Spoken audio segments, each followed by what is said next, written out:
एक दो तीन चार पांच छह सात आठ कैमरा रोलिंग இருக்கா வாழ்க Tamil welcome back to Gen Z தமிழா ஃபைனலி 23 கட்ஸ் கட்டிங் போர்டால 20 சென்சார் போர்டால 23 கட்ஸ்க்கு அப்புறம் ரிலீஸ் ஆயிருக்கா பராசக்தி படத்தை ஒரு வழியா பார்த்தாச்சு. கொடூரமா பார்த்தா குடிசை எரிஞ்சிருமா?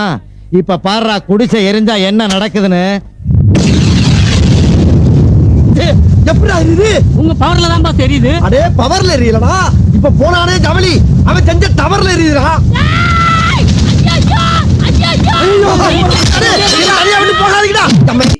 பராசக்தி இந்த படத்தோட கதையை பத்தி பார்த்தோம் அப்படின்னா 1959ல ஒரு கவர்மெண்ட் ஜாப் அட்வர்டைஸ்மெண்ட், அதாவது ரயில்வே ஜாப் அட்வர்டைஸ்மெண்ட் வந்து பாத்தீங்கன்னா ஹிந்தியில இருக்கு, ஆனா தமிழ்ல இல்ல. இதை கண்டிக்கிற விதமா சிவகார்த்திகேயன் தலைமையிலான புறநானூறு அப்படின்ற ஒரு ஸ்டூடெண்ட்ஸ் டீம், இந்த டீம் வந்து அதாவது ட்ரெயினை வந்து கொளுத்தி தங்களோட எதிர்ப்பை சர்க்காருக்கு எதிராக தெரிவிக்கலாம் அப்படின்னு சொல்லி ஒரு ட்ரெயினை வந்து பிளாக் பண்றாங்க. இந்த ட்ரெயின்ல இந்தியன் சர்க்காரோட ஏஜென்ட் ரவி மோகன் ஏகே ஜெயம் ரவி அவர் வந்து வராரு. அவர் வந்து ரஷ்யாவால ட்ரெயின் செய்யப்பட்ட ஒரு ஏஜென்ட் போல. அவர் வந்து இந்த ட்ரெயின்ல வந்து வந்துட்டு இருக்காரு. இவங்க இது தெரியாம புறநானூறு டீம் வந்து இந்த ட்ரெயினை ஸ்டாப் பண்ணி பேசஞ்சர்ஸ் எல்லாரையுமே இறக்கி விட்டுட்டு ட்ரெயினை வந்து கொளுத்த போறாங்க. கொளுத்த போறப்ப சிவகார்த்திகேயனுக்கும் ஜெயம் ரவியும் ஒரு பயங்கர கிளாஷ் ஒன்று போகுது. இந்த கிளாஷ்ல ரவி மோகன் பாத்தீங்கன்னா அவங்களோட ரைட் ஹேண்ட் கை, அதாவது ரைட் ஹேண்ட்ல உள்ள ட்ரிகர் பண்ற ஃபிங்கரை வந்து இந்த ஃபர்ஸ்ட் கிளாஸ்லயே வந்து அவர் வந்து இழந்துடுறாரு. பிளஸ் இந்த ட்ரெயின் ஃபயரையுமே அவரால் தடுக்க முடியல.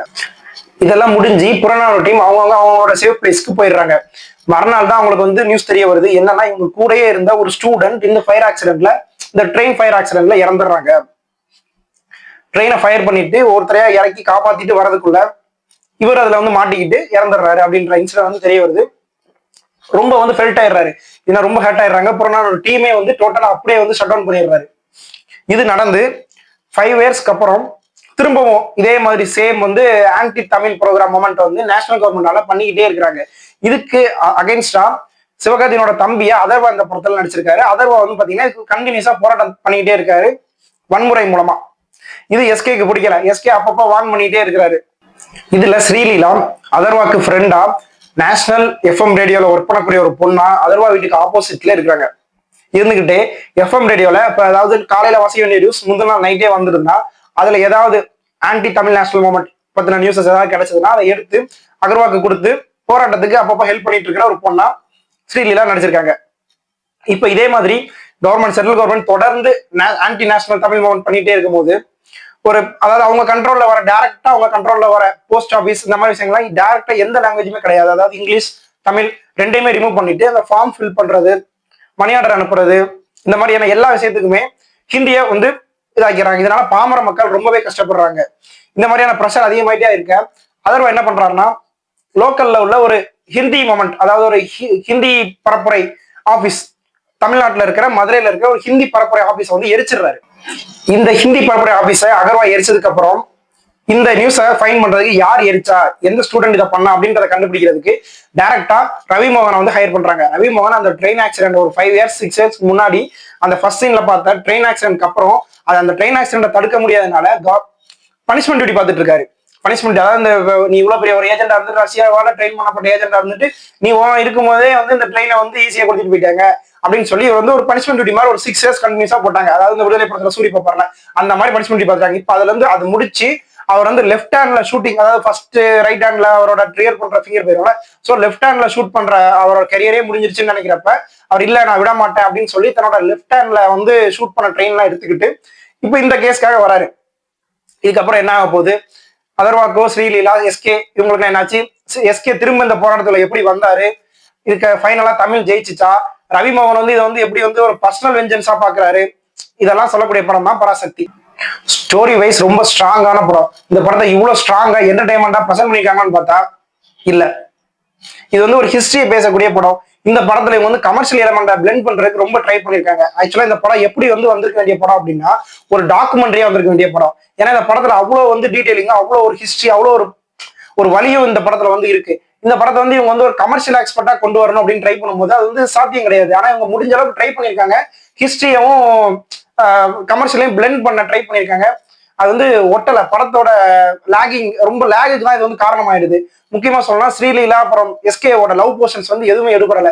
எப்படா இந்த சீன்ஸ் முடியும், எப்ப அந்த போராட்டம் அந்த மாதிரியான மொமெண்ட்ஸ் எப்போ வந்து வரும், என்ன கவர்மெண்ட் வந்து என்ன பண்றாங்க, ஆன்டி தமிழ் மூவ்மெண்ட் என்ன பண்றாங்க, அதுக்கு வந்து இவங்க என்ன பண்றாங்க, ஸ்டூடெண்ட்ஸ் என்ன ரிப்ளை பண்றாங்க அப்படின்றத வந்து ஹிஸ்டரி வந்து நமக்கு அடுத்தடுத்து என்ன நடக்கும் அப்படின்ற ஒரு ஆர்வம் தூண்டிட்டு இருக்க நேரத்துல இவங்க வந்து லவ் அது இதுன்னு சொல்லி பிளெண்ட் பண்ணி ரொம்ப தேவையில்லாத மொமெண்ட்ஸ் எல்லாம் பண்ணிட்டு இருக்காங்க. இப்படிப்பட்ட படத்துக்கு மியூசிக்கும் பேக்ரவுண்ட் ஸ்கோரும் எந்த அளவுக்கு ஸ்ட்ராங்கா இருக்கணும்.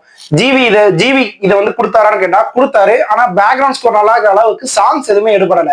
நீங்க மோஸ்ட்லி இந்த மாதிரியான படங்களுக்கு வந்து சாங்ஸ் வந்து தேவையே இல்லை. அப்படி நீங்க சாங்ஸ் வைக்கணும் அப்படின்னு முடிவு பண்ணிட்டீங்க அப்படின்னா வேற நல்ல தமிழ் ரைட்டர்ஸ் கொடுத்து எழுத சொல்ல வேண்டியதான ஒரு பாட்டும் மனசு நிற்கவே இல்லை. இதுக்கு முன்னாடி ஒரு 10 இயர்ஸ் இல்ல ஒரு 15 இயர்ஸ்க்கு முன்னாடி வந்த மதராசப்பட்டினம்லயே இந்த மாதிரி பீரியாடிக் பிலிம்ல ஜிவி அருமையா பின்னிருப்பாரு. அதுல ஒவ்வொரு பாட்டும் நல்லா இருக்கும். ஏன்னா இவங்க தமிழ் லிரிக்ஸ்ட கொடுத்துருக்காங்க. இன்னைக்கு வாழும் கவிஞர் விவேகாட்ட கொடுக்குறாங்க, ஒரு பாட்டு கூட நல்லா இல்ல. இந்த பாட்டு எல்லாமே படத்தோட லாகிங்க்கு தான் காரணமாகுது. Background score GV top touch, எப்பவுமே வந்து குறை சொல்லவே முடியாது. படத்தை தூக்கி நிப்பாட்டுற இடமே வந்து பாத்தீங்கன்னா ஜிவியோட பேக்ரவுண்ட் ஸ்கோர் தான். சரி, சாங்ஸ் தான் அப்படி இருக்குன்னு பார்த்தா படத்தோட மேக்கிங்கா இருக்கட்டும், ஆர்ட் டிபார்ட்மெண்ட் இருக்கட்டும், எல்லாமே புவர். இப்படிப்பட்ட கதையை வந்து விறுவிறுப்பா இன்னும் அழகா டைரக்ட் பண்ணிருக்கலாம். இது வந்து ஸ்கிரீன் பிளே ரொம்பவே சொதப்பிருப்பாங்க. எந்த இடத்துல ஸ்டாங் பிளேஸ்மெண்ட் பண்ணணும், சாங் பிளேஸ்மெண்ட் பண்ணணும்ன்றதெல்லாம் வந்து ஒரு ரொம்ப லேக்கா தான் இவங்க வந்து திரும்ப திரும்ப உருவாக்கி இருந்தாங்க. ஃபார் எக்ஸாம்பிள், பரபரப்பான ஒரு இன்ட்ரோல் சீன் கிரியேட் பண்ணிருக்காங்க. எஸ்கே அப்பதான் வந்து ஒரு டேர்னிங் பாயிண்ட், எஸ்கேவோட ஒரு டேர்ன் ஆகக்கூடிய ஒரு பாயிண்ட், அதர்வாக்கும் எஸ்கேக்குமான ஒரு ஸ்டார்டிங் பாயிண்டா வந்து இன்ட்ரோல் அமையுது. இந்த இன்ட்ரோல் முடிஞ்சு வந்த அந்த பரபரப்பு அப்படியே கன்டினியூ பண்ண வேண்டாமா, அங்க போய் ஒரு சாங் பிளேஸ்மெண்ட் பண்றாங்க. அதுவும் அந்த பாட்டு வந்து தெலுங்கு பாட்டு மாதிரி வந்து வந்துட்டு இருக்கு. அந்த பாட்டு ஒண்ணுமே புரியவே இல்லை. இந்த மாதிரி சாங் பிளேஸ்மெண்ட் வந்து தப்பான இடத்துல வந்து சாங் பிளேஸ்மெண்ட் பண்றாங்க. அதே மாதிரி ஆர்ட் டிபார்ட்மெண்ட் வந்து ரொம்ப இதே இல்லை. இது வந்து ஒரு பீரியாடிக் ஃபிலிம். லக்கி பாஸ்கர் படம் பாருங்க, ஏன் 2015 சேம் அதே தான், 15 இயர்ஸ்க்கு முன்னாடி இந்த மதராசப்பட்டினம் அப்படி அந்த ஆர்ட் டிபார்ட்மெண்ட்லாம் சூப்பரா அது வந்து அந்த டைம்க்கே நம்ம வந்து கூட்டு போன மாதிரி இருக்கும். ஃப்ரீடம் ஃபைட்டிங் அந்த ஒரு 1945 அந்த பீரியடுக்கு நம்ம கூட்டு போன மாதிரி இருக்கும். ஆனா இங்க ஆர்ட் டிபார்ட்மெண்ட் எல்லாமே ஒரு பிளாஸ்டிக்கா ரொம்ப க்ளோஸ் அப் ஷாட். உங்களுக்கு லாங் ஷாட்ல வந்து லாங் ஷாட்டே கிடையாது. நீங்க லாங் ஷாட்ல பார்த்தா ஈஸியா கண்டுபிடிச்சிருவீங்க இதை ஆர்ட் டிபார்ட்மெண்ட் வந்து ஒர்க்கே பண்ணல அப்படின்னு சொல்லிட்டு ஃபேக் அப்படின்றத கண்டுபிடிச்சிருங்கன்ற மாதிரி தான் இருக்கு. ஆர்ட் டிபார்ட்மெண்ட்ல சொல்லி விஷுவல்ஸ்ல கோட்டை விட்டத ஹீரோயின்ஸ் அவங்களோட ஆக்ட்ரஸ் அவங்களோட பர்ஃபார்மன்ஸ்ல வந்து படத்தை தூக்கி நிப்பாட்டுவாங்கன்னு பார்த்தா பர்ஃபார்மன்ஸும் பெருசா சொல்லிக்கிற அளவுக்கு இல்லை. ஏன்னா இந்த ஒரு ஆல்மோஸ்ட் இது வந்து ஒரு பயோபிக், ஒரு ஹிஸ்டரியை ரிப்பீட் பண்ணக்கூடிய படம். இந்த படத்துல யார் நடிச்சிருந்தாலுமே நடிச்சிருந்துருக்கலாம். தேவையில்லாம வந்து இப்ப எஸ்கேனா இப்படி இந்த மாதிரியான படங்கள் இப்படி பண்ணுவாரு, இப்படி நடிப்பாரு அப்படின்ற மாதிரி நமக்கு ஒரு அவுட் உண்டு. எஸ்கே இந்த கதாபாத்திரத்துக்கு செட் ஆனார்னா இந்த கதாபாத்திரத்தை யாருனாலுமே பண்ணுவாங்க. யார்கிட்ட ஒரு குணச்சித்திர நடிகர்கிட்ட நீங்க கொடுத்திருந்தாலும் இந்த கேரக்டர் நல்லா பண்ணிருப்பாங்க. ஆனா எஸ்கே வந்து இந்த கேரக்டர் என்ன டிஃப்ரெண்டா பண்ணாரு அப்படின்னா ஒண்ணுமே இல்லை. ஆண்டகனிஸ்டா வந்து நீங்க ரவி மோகனா கூட்டு வரீங்க, ஜெயம் ரவி இது வரைக்கும் நம்ம ஆண்டகனிஸ்டா பார்த்ததே இல்லை. அப்படிப்பட்ட ஒரு கூட்டு வரும்போது எப்படிப்பட்ட ஒரு ஸ்டோரியா இருக்கும். சேம் அதே இது வந்து ஹிஸ்டாரிக்கை ரிப்பீட் பண்ற ஒரு போலீஸ் கதாபாத்திரம். இந்த கதாபாத்திரத்தை எந்த ஆக்டர் எந்த ஒரு குணச்சித்திர நடிகர் கொடுத்திருந்தாலுமே பண்ணிருப்பாங்க, ஈஸியா பண்ணிருப்பாங்க. அதே மாதிரிதான் ஹீரோயின் போர்ஷனும். ஏன் ஹீரோயின் போர்ஷன் தான் தெலுங்கு ஹீரோனா நீங்க தெலுங்கு பேசுற ஒரு ஹீரோனை காட்டணும்ன்றதுக்காக தெலுங்கு ஹீரோனே தான் கூட்டு வரணுமா? ஏன் ஒரு தமிழ் ஹீரோயினுக்கு வந்து நீங்க தெலுங்குல அவங்க பேசுற மாதிரி வச்சு இவங்க வந்து ஒரு தெலுங்கு பொண்ணு கதைக்கு தெலுங்கு பொண்ணு சொன்னா வந்து ஆடியன்ஸ் கனெக்ட் பண்ணிக்க மாட்டாங்களா? ஓவராலா தனி ஒருவன் மாதிரி ஃபுல்லா பரபரன்னு பண்ண வேண்டிய கதை இவங்க கையில கிடைச்சா அதை வந்து மேக்கிங்ல வந்து ரொம்பவே சொதப்பிட்டாங்க. ஒன் டைம் வாட்சபிள் ஆவரேஜான மூவி. 5 ஸ்டாருக்கு 3 ஸ்டார் ரேட்டிங். நீங்க உங்களோட ரேட்டிங்க கீழே கமெண்ட் பண்ணுங்க. போயிட்டு பாய். மறக்காம சப்ஸ்கிரைப் பண்ணிருங்க. பாய்.